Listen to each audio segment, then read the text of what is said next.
Hi artists, let's get started on your landscape. So when you get your canvas board, you'll write your name and teacher code on the back, and then you get to decide if you want your landscape to be vertical or horizontal. Whatever you pick, put the land at the bottom, and you'll have to cut off that little bit. So if I had it this way, I'd have to cut this piece off right there to make sure it's all even. Now, you'll put it at the bottom and you'll just trace this outline. This is just to make sure, we're not gonna glue it down yet. This is just to make sure that when you're painting, you definitely gotta go below that line. If you only painted up to about right here, there would be this blank empty canvas and then your land, and that wouldn't make any sense. So we gotta make sure that we paint below this pencil line. And once you get below it, you're good. You don't have to go all the way to the bottom of the canvas.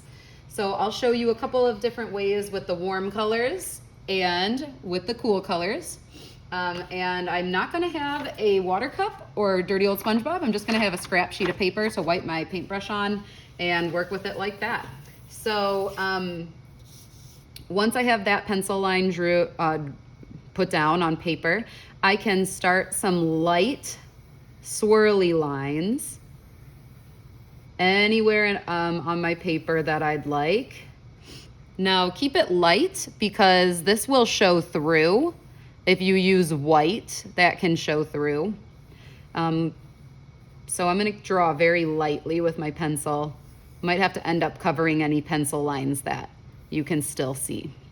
All right, so that's just some stars in the sky if I'm using a nighttime, or maybe they'll end up being some clouds, or I'm not really sure, but they'll end up being interesting for the warm colors. So I'm gonna start with my warm colors first, and I will just start by, you'll share this with somebody around you, and I'll just start by, all of these colors mix really well together, so I'll just start by taking a little dip of maybe some pink, maybe some red, and I definitely need to get some white in there too, so why not?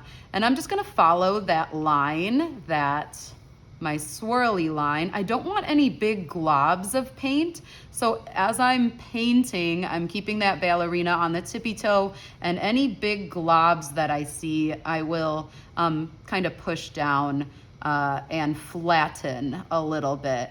So why don't I make this line that I drew with pencil, I'm gonna make it my darker point. So any of those pencil lines that you have, you could start those off with some of your darker colors. That will be helpful. So I just went over the pencil line with my darkest color that I have. From there, I can start going a little lighter and filling in some space.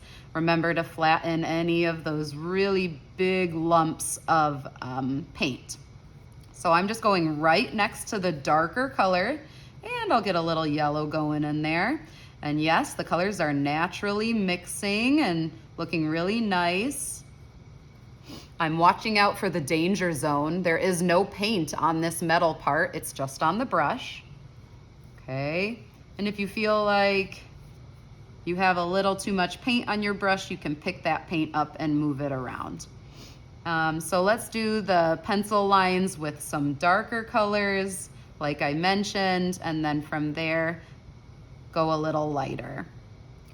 Bring in a lighter color and swirl it around. So I just kind of fill in that blank space. And I need to use a little white in this one, I think. So just kind of mixing that in.